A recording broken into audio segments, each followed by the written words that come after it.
Mas o Cardellini, que escreveu essa tese sobre os sacrifícios em Israel, ele vai dizer isso. Na conclusão da sua tese, ele observa que o grande número de textos sobre sacrifícios e seus ritos é suficiente para que se conclua que estes elementos não são marginais na religião de Israel. Na verdade, afirma o autor, o culto sacrificial é como uma espécie de alma que percorre toda a Bíblia e que mantém unidas narrações e reflexões provenientes de épocas e de contextos religiosos diferentes. Ou seja, o tema é de suma importância para o Antigo Testamento. O tema é importante em todas as épocas de Israel, inclusive durante o exílio, onde não havia sacrifício no templo, por causa da destruição do templo. Mas esse tema do sacrifício está muito presente na literatura produzida durante o exílio, justamente porque os judeus tinham saudade do sacrifício. Percebiam que faltava algo essencial para eles. Sem o templo, sem o exercício do sacerdócio, sem poder elevar sacrifícios a Deus, Israel se sentia, de certa forma, despido de elementos fundamentais da sua religiosidade, roubado desses elementos fundamentais da sua religiosidade. Então é um tema muito importante esse. Outra coisa, ao percorrermos sinteticamente o panorama sacrificial do Antigo Testamento, devemos recordar que Jesus Cristo, na sua pregação, uma pregação que não raramente era marcada por um certo clima de controvérsia com certas linhas do judaísmo do seu tempo, dirá não ter vindo abolir a lei, mas ao contrário, expressará a sua intenção de levar a lei à sua plenitude. Jesus não veio abolir a lei, Jesus veio levá-la à sua plenitude. Isso também é importante, Ou seja, podemos agora aplicar isso ao tema do sacrifício. Muitos teólogos dizem isso que eu vou dizer de outro modo, ou de outros modos. Podemos dizer que Jesus não queria eliminar o sistema sacrificial e cultual de Israel, mas levá-lo à sua plenitude, a plenitude da nova aliança, selecionando conteúdos e reorientando as suas finalidades. Todos nós já lemos a carta aos Hebreus. E nós, ao lermos a carta aos Hebreus, podemos ficar com uma falsa impressão de que a carta aos Hebreus critica, de um modo sem muita piedade, toda a dimensão sacrificial do Antigo Testamento. E é verdade que existe uma crítica na carta aos Hebreus. Mas se você lê a carta aos Hebreus com atenção, e aqui eu gostaria de citar um autor que pode nos ajudar a fazer essa leitura de um modo bem católico, esse autor é Albert Vanois. Como é que se escreve Vanois, padre? É uma boa pergunta. V-A-N-H-O-Y-E.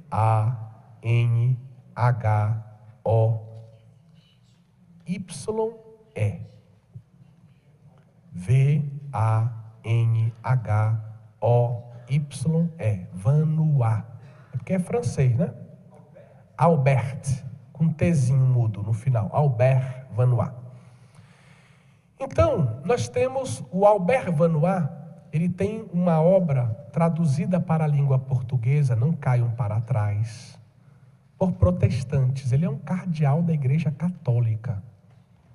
Mas ele é tão conceituado no que concerne a exegese da carta aos Hebreus, que enquanto as editoras católicas não traduziram a sua obra, os protestantes traduziram. Apesar dos protestantes não concordarem com muitas conclusões de Albert Vanois, como o prólogo, a apresentação da obra em língua portuguesa deixa claro isso, né? O pastor que apresenta diz que nós não somos obrigados a compartilhar todas as conclusões de Albert Vanois, mas ninguém pode negar que ele é a maior sumidade em questão da carta aos Hebreus, né, nesse tema. Eu tive a oportunidade de ter sido aluno dele, né? Tive 2 cursos com ele. Um homem de uma simplicidade assim impressionante. Mas não foi sobre a carta aos Hebreus, meus cursos foram sobre outros temas. Então, Albert Vanois, ele tem um livro, Sacerdotes Antigos e Sacerdócio do Novo Testamento. Algo desse tipo, o título em língua portuguesa, que eles mudaram um pouquinho. Então, Sacerdócio Antigo e Sacerdócio do Novo Testamento. É uma obra muito boa sobre a carta aos Hebreus. Então, ele nos ajuda a compreender que a carta aos Hebreus, sim, critica a economia sacrificial do Antigo Testamento, mas não com a intenção de dizer não tem nada que sirva para a gente, mas com a intenção de colocar em relevo a novidade radical do sacerdócio de Cristo, do sacrifício de Cristo e do culto que Cristo funda, estabelece através da sua Páscoa. Então, para mostrar, colocar em evidência a grandeza daquilo que em Cristo nós temos, ele, o autor da carta aos Hebreus, critica, mostrando as imperfeições do culto no Antigo Testamento. Mas que o Antigo Testamento não seja ainda perfeito, nós já sabíamos. O Antigo Testamento está caminhando para o Novo. Então, está se esboçando aquilo que nós vamos viver em plenitude no Novo Testamento. Então, se está preparando através de um caminho a chegada do tempo messiânico de Jesus Cristo e da sua obra redentora. Então, meus queridos, é importante compreendermos isso, que a crítica à economia sacrificial do Antigo Testamento, a todo o uso dos sacrifícios no culto do Antigo Testamento, não deve nos fazer pensar que essa realidade do culto no Antigo Testamento, do sacrifício do Antigo Testamento, não nos ofereça luzes para uma maior compreensão do sacrifício de Cristo e do seu memorial sacramental, a Eucaristia. Tá certo? Que ele não é a plenitude, a gente sabe. Mas ele lança luzes de compreensão teológica para compreendermos melhor a cruz e a Eucaristia. Ok. Essa parte do meu trabalho, eu tenho que dizer isso para vocês, eu já publiquei uma parte. Então, eu tenho um manual sobre os sacramentos da iniciação cristã, que se alguém tiver interesse, amanhã eu trago alguns exemplares desse livro, a gente pode colocar aí para quem quiser comprar. Mas certo. Exato, só que eu vou dar o título dele, certo? O título é Filhos no Filho.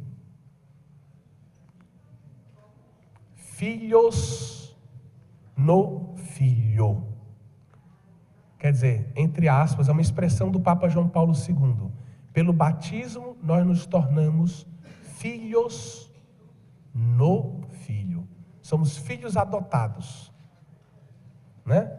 Então, nós nos tornamos filhos no Filho. O Filho é Jesus Cristo, claro. Não é esse aqui, não. Deixa eu pegar outro. Então, esse aqui. Filhos no Filho, uma introdução aos sacramentos da iniciação cristã. Então, essa parte o tema do sacrifício no Antigo Testamento, eu vou pegar alguns elementos que estão já publicados. Então, tenho que dizer isso por honestidade. Ok. Página 10, página 11.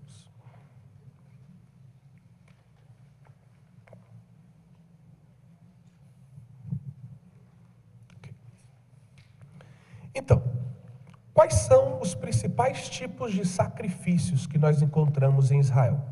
O primeiro é talvez um dos mais conhecidos. E aqui também o Roland Devaux tem uma contribuição muito interessante, né? Ele realmente, eu uso aqui um pouco a descrição do Roland Devaux, atualizada, um pouquinho melhorada, a partir da obra do Cardeligny, que a gente já citou, né? Então, o primeiro tipo de sacrifício que aparece lá no livro do Levítico é o holocausto. Lá no capítulo 1 do livro do Levítico. Eu sei que quase ninguém pega o Levítico para fazer Léxio Divina, né?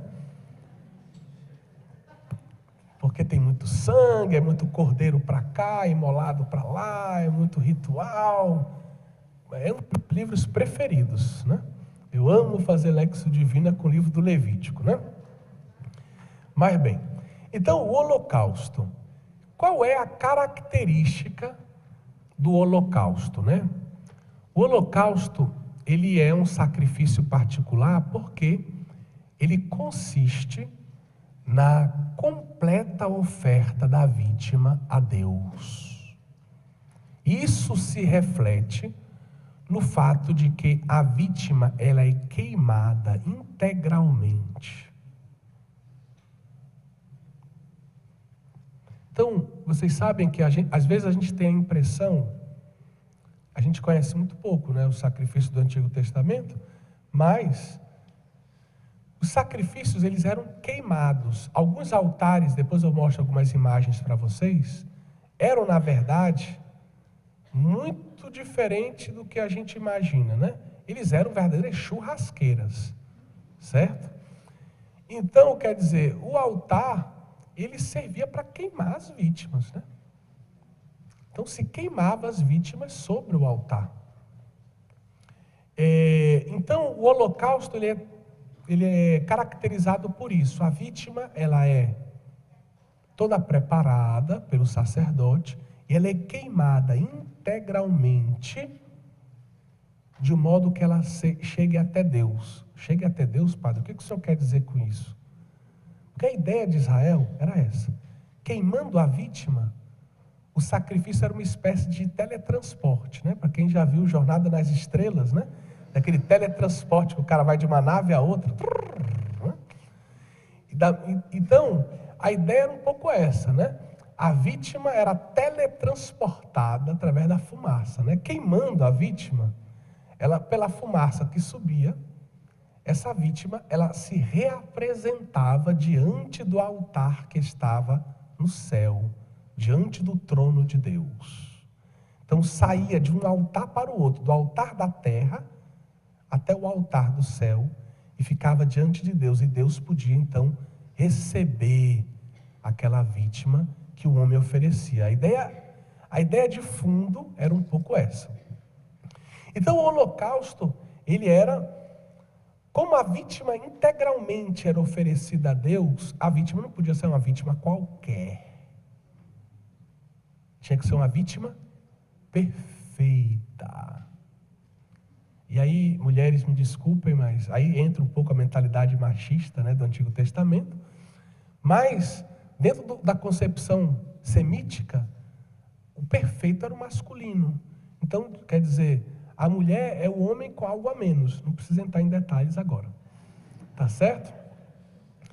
Então, tanto que na concepção deles, porque não conheciam biologia, claro, o homem traz a semente da vida dentro dele, e a mulher é como a terra, que acolhe a semente da vida e que dá espaço para que essa semente germine e cresça, e a criança nasce, né? Bom, então, sem querer entrar muito na antropologia bíblica, voltando aqui para o nosso tema da Eucaristia, a vítima perfeita não podia ter nenhum defeito, ela tinha que ser macho. E perfeita ela não podia nem ser velha nem muito nova. Então se dizia que tinha que ser macho, cordeiro macho de 1 ano. Nem velho, nem novo. Bom, aí eu já começo aquela...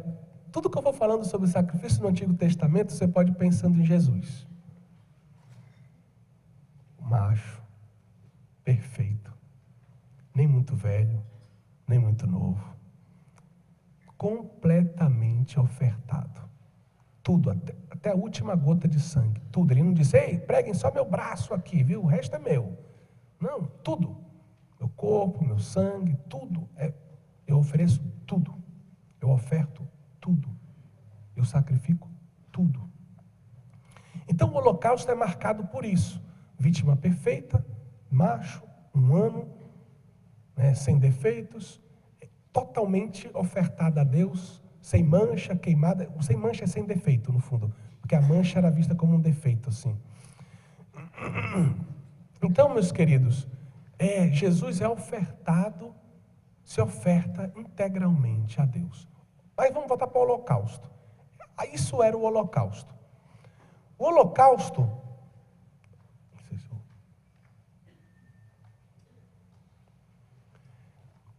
com o passar do tempo, foram se agregando elementos no rito do holocausto. Um dos elementos foi que pouco a pouco foi se acrescentando junto da oferta animal, ofertas de origem vegetal, bolinhos de cereais ou pães para a oferta, para o sacrifício, minhá. Então eram bolinhos de farinha amassada com azeite e se acrescentava um pouco de libações de vinho, se derramava um pouco de vinho, pão e vinho. Vamos juntando as peças, E se queimava isso junto com a vítima do holocausto. Só que isso daqui é um ritual um pouco posterior, Na origem, talvez não fosse assim. Mas com o tempo, com o passar do tempo, se acrescentam esses elementos de origem vegetal. Ok, esse é o primeiro tipo de sacrifício. Holocausto. Diga, Senhor. O problema da crítica profética ao sacrifício. Certo. Posso falar sobre isso? Perfeito. E no Novo Testamento nós temos ecos dessas palavras, Entretanto, temos que entender o contexto. Sempre é importante para a gente não cair no fundamentalismo, a gente pegar uma frase, dizer que essa frase é absoluta, Nós temos que compreender que a grande crítica do profetismo ao sacrifício não era quanto à existência do sacrifício, era quanto à coerência entre sacrifício e vida. Porque o que desagradava a Deus não era um sacrifício. O que desagradava a Deus é que o povo ofertava sacrifícios, dizia amar a Deus através de sacrifícios e agia de outro modo. Eticamente estava distante de Deus. A crítica de Amós, que ainda é mais antiga do que a de Oséias, Então, quer dizer, a primeira crítica profética que a gente tem ao sacrifício é em Amós. E é justamente isso. A crítica, ela é não tanto quanto ao sacrifício, mas ela é contra um sacrifício que é apenas exterior, que não reflete um coração verdadeiramente religioso. E se Deus não quisesse sacrifício, por que Ele quis o sacrifício de Cristo? Se Ele não quer sacrifícios, se Ele só quer misericórdia, por que Ele quis o sacrifício de Cristo? Então é importante a gente entender, a crítica profética, ela é contra o sacrifício destacado da vida. Quando a vida vai para um lado e o sacrifício para o outro. Inclusive isso é um perigo para a gente, Nós que vivemos a vida eucarística, deveríamos viver uma vida eucarística. Tem gente que participa da Eucaristia e não vive uma vida eucarística, padre, leigo, etc. E isso não é agradável a Deus. Nós somos chamados a participar da Eucaristia e viver uma vida eucarística, conforme aquilo que nós celebramos. Senão não tem sentido. A Eucaristia deve dar forma à nossa vida. Os sacrifícios serviam para dar forma à vida de Israel. Mas nem sempre isso acontecia, infelizmente. Temos que ser sinceros com isso. A idolatria em Israel, arqueologicamente, hoje a gente sabe, é uma coisa triste, né? Mas a gente tem que dizer. Quando a gente vai fazer a estratografia dos sites arqueológicos em Israel, estratografia o que é? É a gente vai cavando e encontrando os diversos momentos da história de Israel embaixo da terra, né? Vamos vendo como é que o povo de Israel vivia ao longo dos séculos. Quanto mais embaixo, mais distante na história. Quanto mais próximo, mais recente na história. Então você faz estratos de tempo. Em todos os estratos de tempo, nós encontramos uma quantidade imensa de ídolos em Israel. E aí a gente entende por que se critica tanto a idolatria no Antigo Testamento todo. Não era uma, duas pessoas, era muita gente. Que temos fortalezas, por exemplo, em Tel Arad é uma fortaleza judaica que está no deserto do Negev. Em Tel Arad, no pleno século VII de Israel, nós encontramos em teoria, existia já a centralização do culto em Jerusalém, Santo dos Santos, Santo, Templo de Jerusalém com toda a sua estrutura. Nós encontramos um pequeno templo dentro de uma fortaleza israelítica, com um santo e um santo dos santos, com ídolos dentro do santo dos santos. Aí vocês entendem aqui, é um exemplo do problema que existia de idolatria, que estava em todo lugar, em todos os momentos de Israel.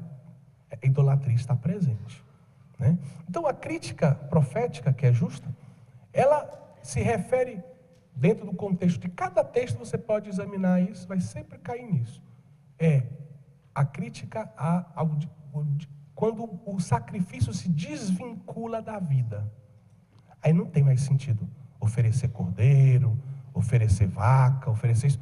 Se não reflete o coração do ofertante, aquilo é só um rito externo, cai no farisaísmo, uma espécie de farisaísmo, uma espécie de culto hipócrita.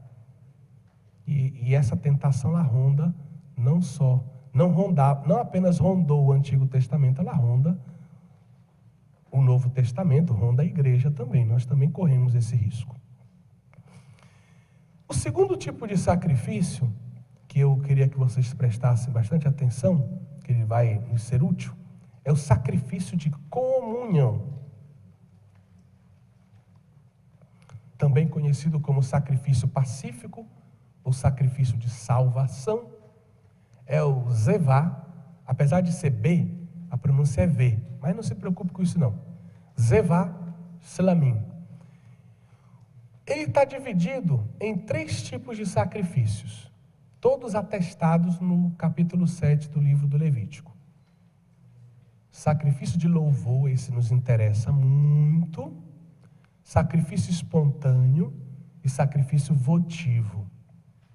Então, a gente pode chamar Zevá Todá, Zevá Nedabá, Zevá Neder. Então, o sacrifício de louvor, o ofertante agradece a Deus por tê-lo livrado do perigo da morte. Então, o Zevá Todá, ele nasce de uma experiência de salvação individual. Eu estava num local perigoso, pensei que ia morrer, Deus me salvou, eu ofereço um Zevá Todá depois. Eu estava gravemente doente, ninguém sabia como me ajudar, podia morrer, e de repente a febre foi embora, eu melhorei, Deus me atendeu, Deus me salvou. Sacrifício de Zevá Todá para agradecer a Deus. Ok? Isso aqui nasce da experiência de ser livrado da morte. Aí você poderia me perguntar, e seria justo, mas padre, E Cristo, ele não foi livrado da morte, ele não morreu? Albert Manoá, comentando a carta aos Hebreus, ele diz que tem 2 modos da gente ser livrado da morte. Primeiro, a senhora está muito doente, Deus intervém, a senhora fica curada, a senhora foi livrada da morte.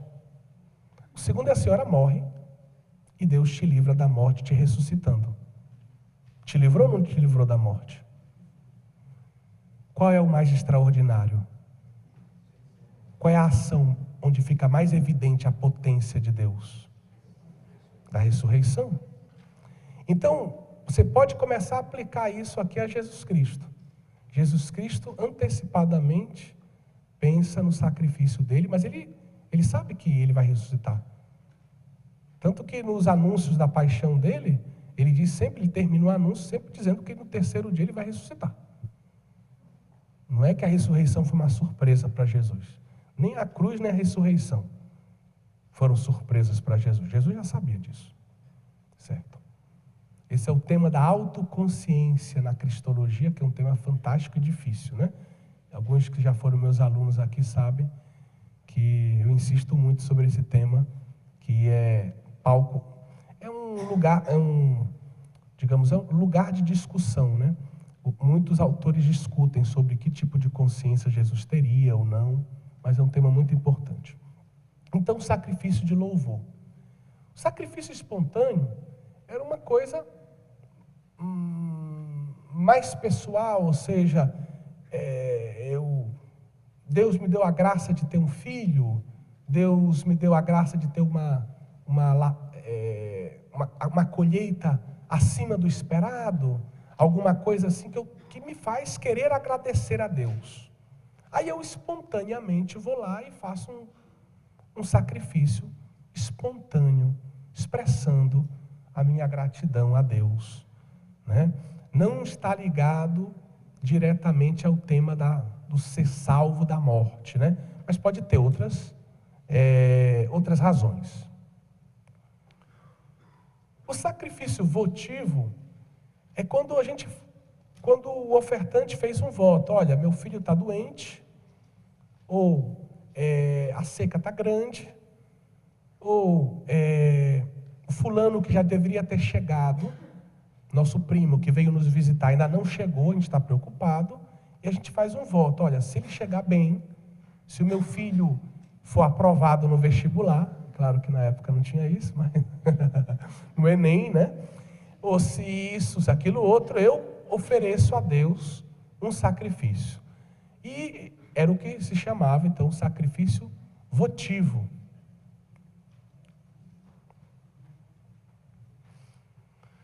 Qual era a característica deste tipo de sacrifício? Bom, o que eu vou dizer, até um certo momento, serve para a questão do holocausto também. Depois eu vou passar mais figuras que deixam a coisa mais clara.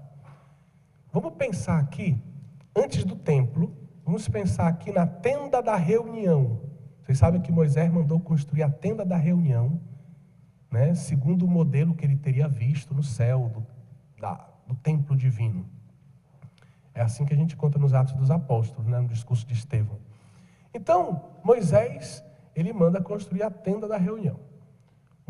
A estrutura da tenda da reunião é muito parecida com a estrutura do templo. Nós temos uma área grande, digamos, onde acontecem os sacrifícios, onde acontece a divisão da vítima, eu já explico por quê, e que precede a tenda em si, porque a tenda é um local que só os sacerdotes podem entrar. Na tenda, a tenda fica dividida em 2 partes. A primeira parte é o santo, os sacerdotes entram em certas ocasiões, e a segunda parte, mais interna, protegida por 2 cortinas, nós temos o Santo dos Santos. Pouco a pouco na história de Israel, o entrar no Santo dos Santos vai se tornando uma exclusividade do sumo sacerdote. Até que no templo chega-se até ao ponto de que o sumo sacerdote só pode entrar ali uma vez por ano, no dia do Yom Kippur, que é o dia da expiação. né? O dia da purificação de Israel. Vamos falar disso mais tarde. Então, eu vim trazer um cabrito para oferecer a Deus.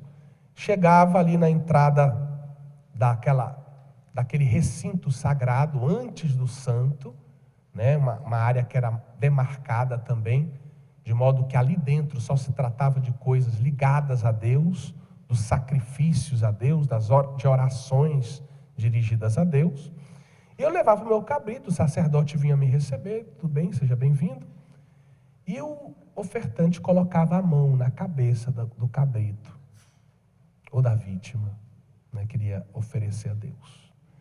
Fazia, em um momento de silêncio, ele colocava a mão sobre a cabeça, e depois o sacerdote, com uma faca,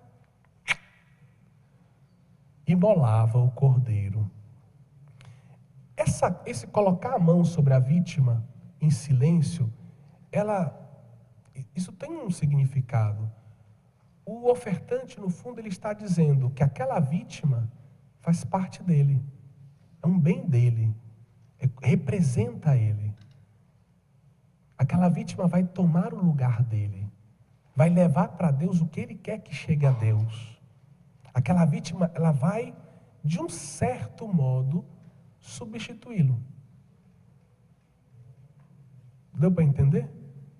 Então, mesmo que ele, entendam, o ofertante mais rico, ele dava uma oferta mais rica, uma vítima mais rica, mais cara, né? Um ofertante menos rico, ou mais pobre, ele oferecia uma vítima mais simples. Mas, em todo caso, aquela vítima, ela não era uma coisa qualquer. Eu tive que comprar, eu tive que criar aquele animal, eu levei até Deus. Ou seja, aquilo ali é parte do meu patrimônio, faz parte dos meus bens. Aquilo ali é uma oferta que eu faço, é uma parte minha, do meu ser, do meu coração.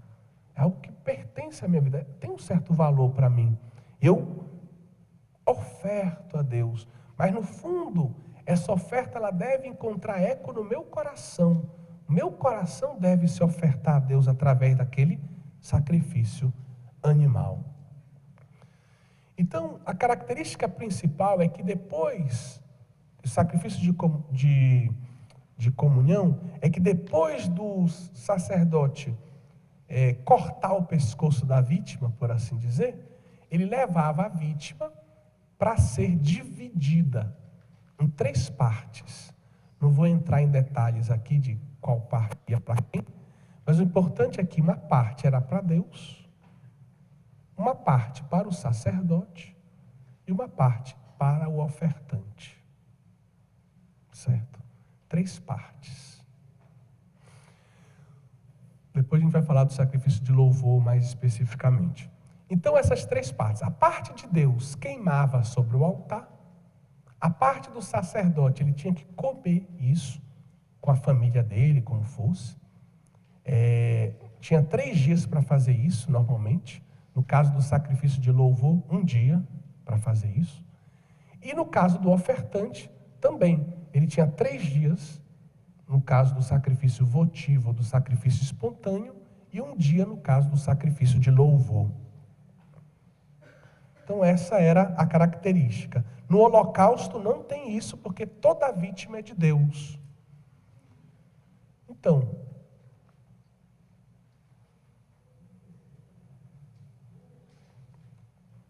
agora nós vamos falar um pouquinho do sacrifício de expiação. Que eu já falei, né? Ou seja, a vítima é repartida em 3 partes. A parte de Yahvé é queimada sobre o altar. O ofertante leva a sua parte para comer com a sua família, eventuais convidados. Tem um detalhe: todos devem estar em estado de pureza ritual. Ninguém pode comer desse sacrifício estando impuro, porque é uma comida sagrada essa. A vítima foi ofertada a Deus, então ela é sagrada. Todo mundo tem que estar em pureza ritual. Sacrifícios expiatórios. Então nós temos 2 tipos de sacrifícios expiatórios, mas eu não vou entrar muito no mérito da diferença. Nós temos sacrifícios hatat, em hebraico, que seria sacrifício pelo pecado, e nós temos sacrifícios Hasham, que seria um sacrifício de reparação, né? Então, o interessante é nós notarmos uma coisa na história de Israel. Roland Devaux nos diz que quase a metade do código sacrificial do segundo templo, que é o segundo templo, padre?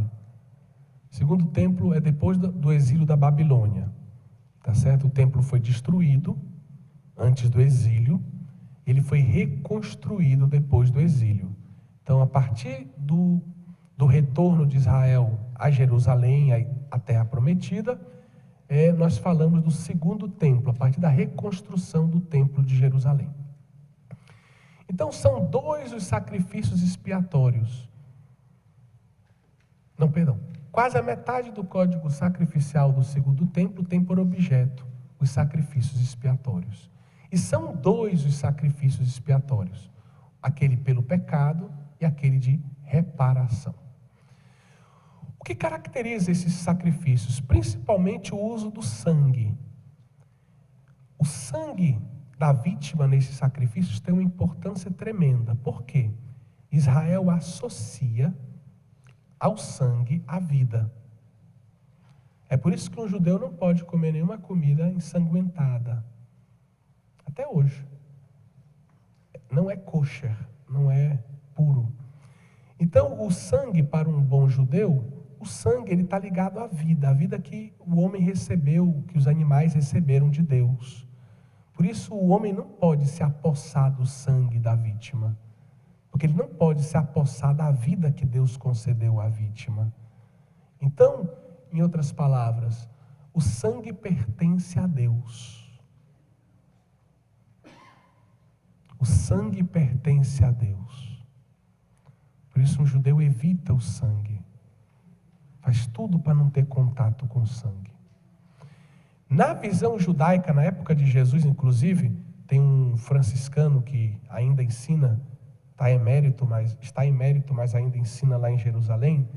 Ele se chama Frederic Mans, grande biblista. Infelizmente, a gente não tem nada traduzido em português dele, mas em língua italiana, em língua francesa, língua inglesa. Frederic Mans. Então, Frederic Mans, que é especialista no Evangelho de São João, ele vai dizer uma coisa muito interessante, que na época de Jesus, o entendimento era que no sangue estava o nefesh. O que é o nefesh, padre? Boa pergunta. Nefesh era o hálito da vida. Deus não soprou o hálito da vida no homem? Então a ideia é que no homem, em cada animal, existia um hálito da vida. O sangue não está se mexendo dentro de você? Se estiver parado, é um problema para a sua saúde, né? Cuidado, chame o doutor. Então, o sangue dentro da gente está se mexendo. No judaísmo, todo mundo notava isso. Um cortezinho, o sangue espirra, sai. Tem que esperar um tempo para estancar o sangue. Então, o sangue está em movimento dentro da gente. E os judeus sabiam disso. Então, eles diziam, está em movimento, é o hálito da vida circulando dentro da gente. É a vida que Deus nos deu, circulando dentro da gente. Tanto que quando você morre, ele para de circular. Então, na visão judaica, muito concreta, o sangue está associado ao hálito da vida. E na época de Jesus, isso era bem claro. Mas voltando aqui para o nosso sacrifício de expiação. Então, o sangue ele tinha um papel fundamental, porque o sangue estava associado ao quê? Ao perdão dos pecados. O sangue ele estava associado a uma ação que o homem elevava a Deus, pedindo, clamando que Deus tivesse piedade dele e perdoasse os seus pecados. Então, o sangue, ele estava, de certa forma, ele dizia, por um lado, ou a situação de pecado do ofertante, e por outro lado, a santidade divina, um Deus que pode perdoar, um Deus que é misericordioso, um Deus que pode apagar as nossas culpas, um Deus que pode cancelar os nossos pecados. Aí você lança isso para Jesus. São Paulo, ele tem uma frase de São Paulo que o pessoal não entende direito, tem alguns comentários um pouco esdrúxulos, diz que Jesus se fez pecado. Frase de São Paulo, e está certa. Porque a palavra pecado, ratate, ela servia para dizer tanto o sacrifício de pecado, quanto o próprio pecado. Quando São Paulo diz que Jesus se fez pecado, ele quer dizer que ele se fez sacrifício de pecado. Ou seja, ele se fez um sacrifício capaz de cancelar os nossos pecados. E não é a primeira vez que São Paulo usa isso. Na carta aos Romanos, São Paulo vai dizer que Jesus é o propiciatório. Em grego, ilasterion. Em hebraico, caporet. O que é isso, padre? Para mim, pode falar até em russo que eu não sei, né? O caporet, o ilasterion, o propiciatório era a tampa da Arca da Aliança. Então a Arca da Aliança era uma arca em madeira de acácia, laminada com ouro, revestida de ouro, que era uma técnica egípcia interessante, e ela tinha uma tampa com dois querubins sobre essa tampa, né? Na visão judaica, a Arca da Aliança ela é entendida como um trono de Deus. Era como se fosse um trono de Deus. Deus se sentava na Arca da Aliança para estar presente no meio do seu povo, lá no Santo dos Santos, no lugar mais santo, né, do mundo, da face da terra, né, dentro do templo de Jerusalém, ou dentro da tenda da reunião. Então ele ficava ali, por assim dizer, sentado, e a sua presença santificava o seu povo. O propiciatório, ele era entendido como o lugar onde Deus governa o seu povo, o lugar onde Deus fala com o seu povo e o lugar onde Deus perdoa o seu povo. Por quê?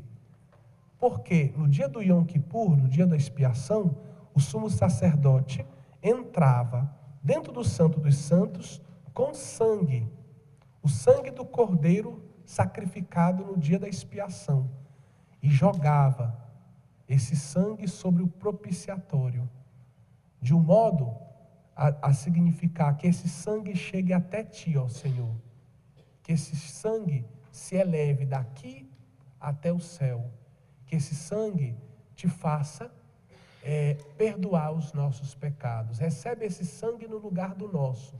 Nós reconhecemos que esse sangue deveria ser o nosso, nós deveríamos morrer, porque nós somos culpados de morte pelo pecado que cometemos.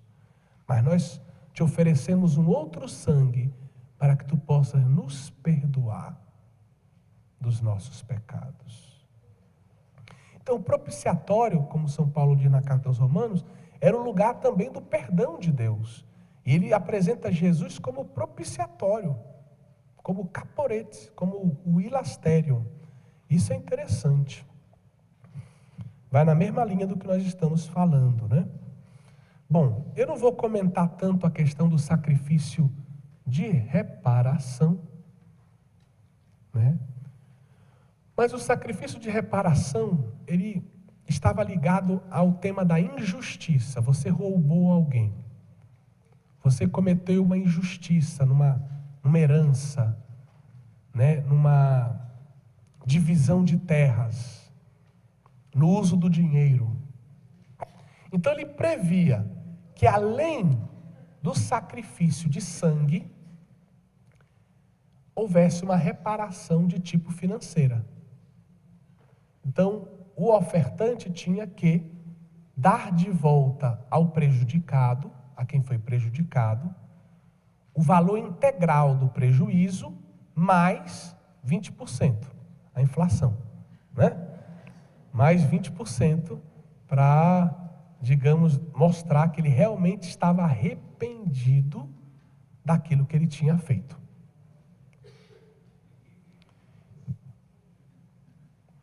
Albert Vanois, está aqui o nosso já conhecido cardeal belga biblista, que foi diretor do Instituto Bíblico de Roma. Albert Vanois vai dizer que, ao longo da história do Antigo Testamento, nós temos uma dupla evolução. A segunda é que nos interessa mais. A primeira é, os sacrifícios vão sendo realizados cada vez mais por sacerdotes instituídos. Quando a gente pega o Antigo Testamento, os primeiros sacrifícios não eram feitos por sacerdotes instituídos. Os primeiros sacerdotes que aparecem no Antigo Testamento são Melquisedeque, que era um rei pagão. Nós temos Jetro, sogro de Moisés, que era um sacerdote madianita. E nós temos os patriarcas, Abraão, Isaac e Jacó, que elevavam a Deus sacrifícios. Eles eram chefes de clã, de tribos, certo? Então, os primeiros atos sacrificiais não são exclusividade de um sacerdócio instituído. Em Israel, o sacerdócio instituído vai começar com Moisés e Arão. A partir de Arão, os filhos de Arão, né? Então, ao longo da história de Israel, a partir desse momento, vai se notando uma tendência crescente a reservar ao sacerdócio instituído levítico a possibilidade de realizar sacrifícios. Por outro lado, se nota também ao longo da história uma crescente consciência de que, por sermos pecadores, o nosso sacrifício, nós temos que ofertar sacrifícios pedindo perdão dos nossos pecados. Ou seja, uma crescente consciência de que nós precisamos de sacrifícios expiatórios. Cresce essa dimensão expiatória nos ritos sacrificiais do Antigo Testamento. Isso é importante. Isso aqui vai preparando para a vinda de Jesus. Vai crescendo a consciência do pecado, vai crescendo a consciência de que nós precisamos de expiação, e tudo isso prepara para quê? Para o Cordeiro de Deus, que vem se sacrificar para realizar a expiação pelos nossos pecados. Então isso é muito interessante.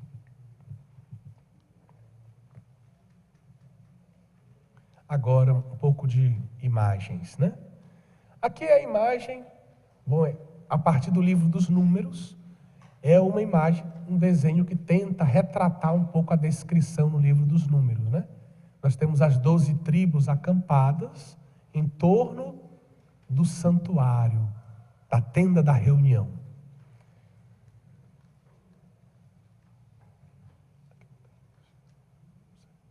Então, olha aqui, essa aqui é a área sagrada. Aqui está a porta de entrada da área sagrada. Aqui está o altar onde aconteciam o sacrifício das vítimas, onde eram queimadas as vítimas. E aqui dentro a tenda da reunião. Vamos dar um zoom nisso.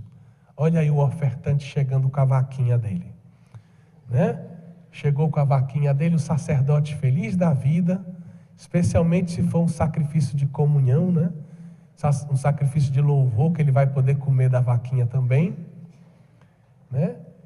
E aí o sacerdote vem receber, ele vai colocar a mão na cabeça da vaquinha, o ofertante, depois o sacerdote vai imolar a vaquinha, e dependendo do tipo de sacrifício, a vaquinha vai inteira para o altar para ser queimada, ou ela é dividida em 3 partes, tá bom?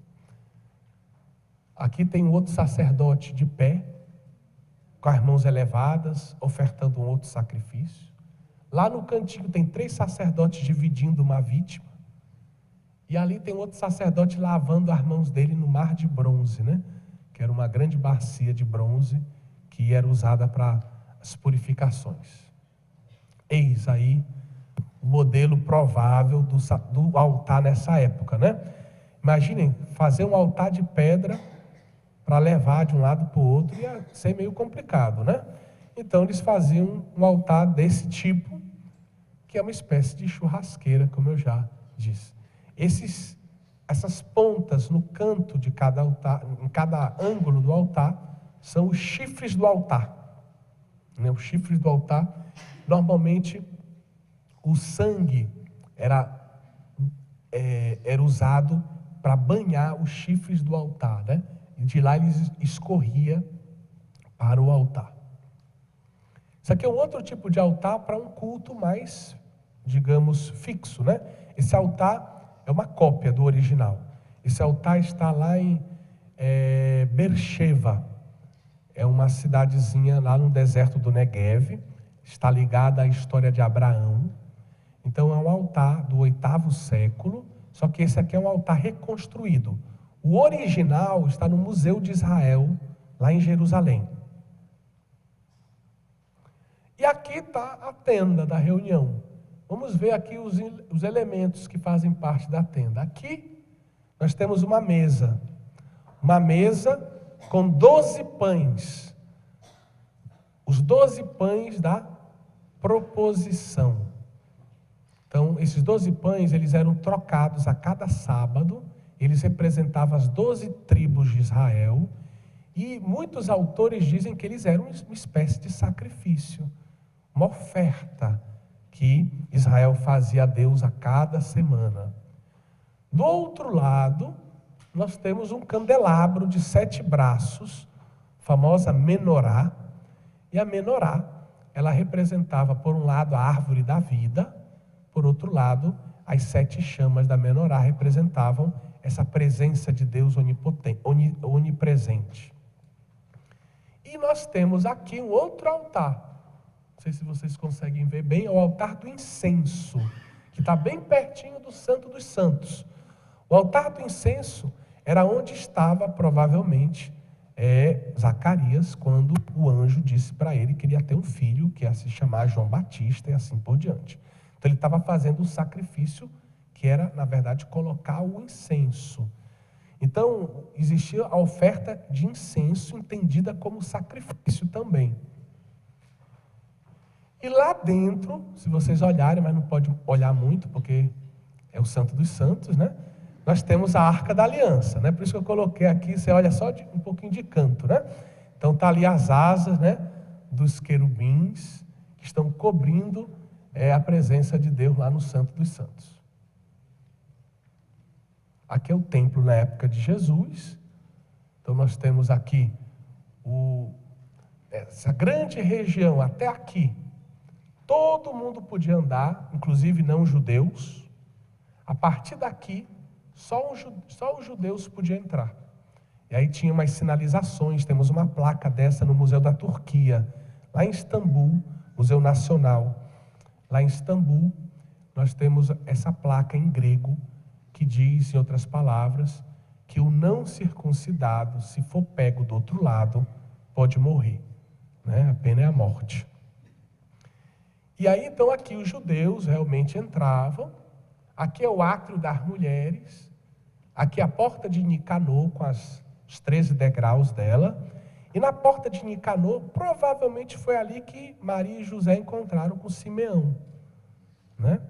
Provavelmente foi ali. Depois dessa porta aqui, de Nicanor, você está vendo, tem um altar saindo a fumacinha para cima. Ali só os homens podiam entrar. Mas os homens não sacerdotes só podiam entrar assim, uma pequena faixa de espaço. Depois dela, só os sacerdotes podiam circular.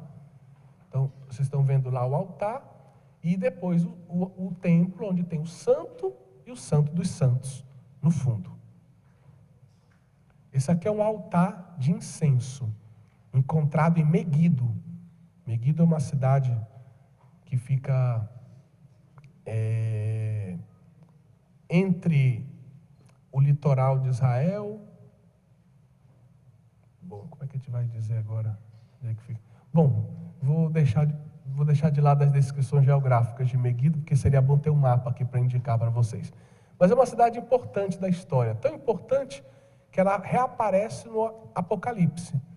A batalha final vai ser em Armagedon. São as mesmas consoantes de Meguido. Por quê? Porque em Meguido aconteceu algo trágico. Um rei santo, Josias, morreu. E aí ficou aquele sentimento, mas ele era um rei bom, santo. Por que Deus permitiu que ele morresse? Como o mal venceu o bem? A partir disso se criou na apocalíptica judaica, que influenciou a apocalíptica cristã, o entendimento de que Deus não vai deixar as coisas assim. A última batalha vai ser em Armagedon, vai ser em Meguido. E lá onde o mal aparentemente triunfou sobre o bem vai ter a última palavra. O mal vai ser destruído lá. Deu para entender? Isso aí é muito forte dentro da teologia apocalíptica. Ok.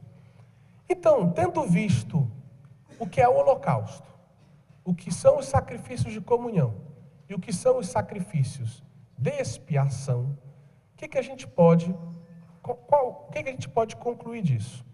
Nós podemos, antes de mais nada, à luz do que ensina Roland de Vaux, podemos dizer que em Israel o sacrifício tem um tríplice significado.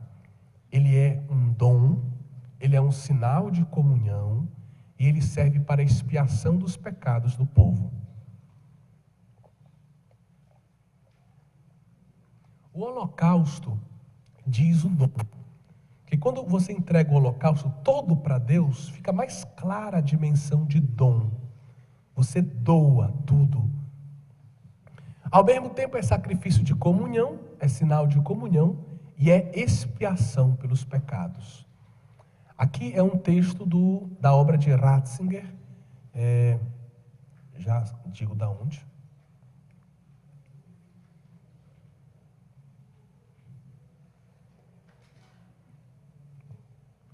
Introdução à liturgia. Introdução. Essa trilha sonora não é judaica. Não esqueçam de colocar no silencioso o celular para não passar vergonha. Então, introdução ao espírito da liturgia, essa citação. Página 36 da edição portuguesa. Tem duas edições, tem uma da Loyola, que é português do Brasil, e tem uma da Paulinas, que é português de Portugal, mas as duas são encontradas nas Paulinas, na Paulus, etc. Da edição portuguesa, está na página 36. Então, no fundo, diz Ratzinger, a Eucaristia vista da cruz e da ressurreição de Jesus é a conjunção de todas as linhas sacrificais da antiga aliança e de toda a história da religião, isto é, o culto correto, incessantemente esperado, mas que sempre excedeu as nossas capacidades. É a adoração em espírito e verdade. O véu rasgado do templo é o véu que está entre a face de Deus e o mundo. No coração perfurado do crucificado, abre-se o próprio coração de Deus. Vemos agora quem e como Deus é. O céu deixou de ser encerrado. Deus saiu do seu oculto. É por isso que João resume o significado da cruz com a nova natureza da veneração de Deus, na misteriosa palavra do profeta Zacarias. Hão de olhar para aquele que transpassaram. Então, a conclusão do Roland de Vaux, no seu livro Instituições de Israel, nos ajuda a compreender como, no fundo, a cruz e a Eucaristia sejam o ponto para o qual convergem as diversas linhas sacrificiais do Antigo Testamento. Ou seja, a cruz é dom total de Cristo ao Pai. É o holocausto. Jesus Cristo se dá por inteiro, completamente. Divindade, humanidade, corpo, sangue, tudo ele entrega ao Pai pela salvação dos homens. Na cruz se estabelece mais uma vez a comunhão entre Deus e os homens. A comunhão perdida. Jesus Cristo vem restabelecer essa comunhão. E por outro lado, a cruz também é a expiação dos nossos pecados. Por que eu falo disso? Parece coisas óbvias, né? Mas a gente tem alguns autores que parecem ignorar alguns aspectos da cruz de Cristo. Eu vou citar porque a crítica é pública mesmo.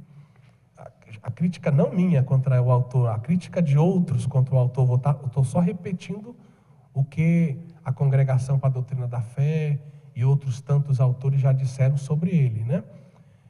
Então, por exemplo, nós temos um autor chamado John Sobrino. John Sobrino, ele escreve sobre a cruz como se a cruz fosse apenas uma causa exemplar. Como se a cruz fosse só para que eu olhasse, a cruz dissesse, eu também tenho que viver desse modo.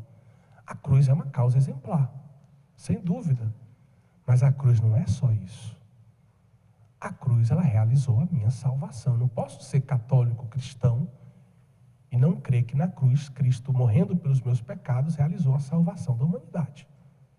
Isso aí é um elemento dogmático da nossa fé cristã, né? É um elemento dogmático da nossa fé católica. Então não dá para eu esquecer essa dimensão da expiação. Não dá para eu esquecer também e cair em excessos extremos. Não, porque olha, a gente não pode se aproximar muito de Deus. Não, caíram todos os muros. Nós fomos batizados, como batizados, Deus habita em nós. Eu posso ter uma comunhão com Deus inimaginável até por o Antigo Testamento. Ele vive em mim, eu posso viver nele. Como São Paulo vai dizer de um modo tão impressionante, já não sou eu mais quem vive, é Cristo quem vive em mim, né? Então, meu povo, nós gozamos de uma intimidade com Deus, de uma relação com Deus impressionante, excelsa. Muitos gostariam de ter ouvido o que nós ouvimos, muitos gostariam de ver o que nós vemos, muitos gostariam de experimentar o que nós experimentamos. É um privilégio a nossa vida cristã. Mas não é um privilégio que nos coloca acima dos outros. Ao contrário, é um privilégio que nos chama à boa vivência da nossa fé, à santidade, mas também a sairmos de nós mesmos, a irmos ao encontro de uma humanidade que espera por Jesus Cristo, que deseja no fundo do seu coração a felicidade, a paz que só o Senhor tem para nos dar. Então, a Eucaristia, como memorial da cruz de Cristo, ela é o ponto para o qual convergem todas essas linhas do Antigo Testamento. Hoje não tem mais sentido a gente pegar um cordeiro e sacrificar para Deus. Evidente, ninguém vai fazer isso, né? Ninguém vai mais pegar uma vaca e sacrificar. Não tem mais sentido fazer isso. Para nós cristãos isso não teria significado nenhum. Mas eu não posso negar, sob pena de ruptura entre Antigo e Novo Testamento, que tudo aquilo que o Antigo Testamento diz acerca do sacrifício aponta para o sacrifício. Para o sacrifício, digamos, na sua forma mais plena, que é o sacrifício de Cristo, perfeito, por amor, filial, aonde misericórdia e sacrifício não se opõem. Pelo contrário, aonde a misericórdia convida ao sacrifício, aonde o sacrifício realiza a ação misericordiosa de Deus, aonde não existe mais oposição entre uma coisa e outra. Entendem? Então Cristo, recordando, ele não era só um profeta. A linha profética de compreensão de Cristo, ela é incompleta. Ele era sacerdote também. Então eu preciso recordar que Cristo, sacerdote, como lembra a carta aos Hebreus, ele realiza um sacrifício. Que a carta aos Hebreus realça a beleza desse sacrifício, a eficácia desse sacrifício, a eternidade desse sacrifício, Não precisamos mais multiplicar sacrifícios. Esse sacrifício basta. O sacrifício. E aí esse único sacrifício é celebrado de uma forma, numerosa, várias vezes ao longo de cada dia, ao longo da geografia do mundo, na geografia do mundo, mas isso não significa multiplicar os sacrifícios, mas nós devemos compreender que esse único sacrifício se faz presente em cada celebração, porque a Eucaristia é memorial do único sacrifício de Cristo. E aí a gente aponta.